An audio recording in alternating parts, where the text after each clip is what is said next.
বলে, ইয়া রাব, পাহাড়ের এত শক্তি, আপনার সৃষ্টির মধ্যে পাহাড়ের চেয়ে শক্তিশালী কিছু আছে? আল্লাহ বললেন আছে। সেটা কি? আল্লাহ বললেন সেটা লোহা, কারণ লোহা দিয়ে পাহাড় কাটা যায়, ঠিক কিনা? লোহার কথা শুনে ফেরেশতারা অবাক।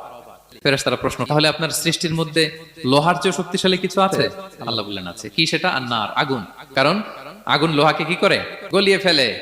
ফেরেশতারা শুধু অবাকই হচ্ছে। ফেরেশতারা বলে, আগুনের চেয়ে শক্তিশালী কিছু আছে? আল্লাহ বলে আছে, আলমা, পানি। কারণ আগুনে দাউ দাউ করে জ্বলে ওঠা আগুনের মধ্যে পানি দিলে আগুন অস্তিত্ব হারায়। ফেরেশতারা শুধু অবাকই হচ্ছে। তারা বলে, তাহলে পানির চেয়ে শক্তিশালী কিছু আছে? আল্লাহ বলেন আছে, রিহ, বাতাস। কারণ বাতাস পানিকে একদিক থেকে আরেক দিকে নিয়ে যায়। জলের মধ্যে বায়ুর উচ্ছ্বাস লাগলে জলোচ্ছ্বাস তৈরি হয়, ঠিক কিনা? ফেরেশতারা আবার অবাক হয়ে বলে, তাহলে বাতাসের চেয়ে শক্তিশালী কিছু আছে? আল্লাহ বললেন আছে। সেটা কি? বলতেছে বনি আদম। ওই মানুষ শক্তিশালী যে গোপনে দান করে, এত গোপনে যে ডান হাত কি দান করলো, বা হাত সেটা টের পায় না। পড়েন সুবহানাল্লাহ।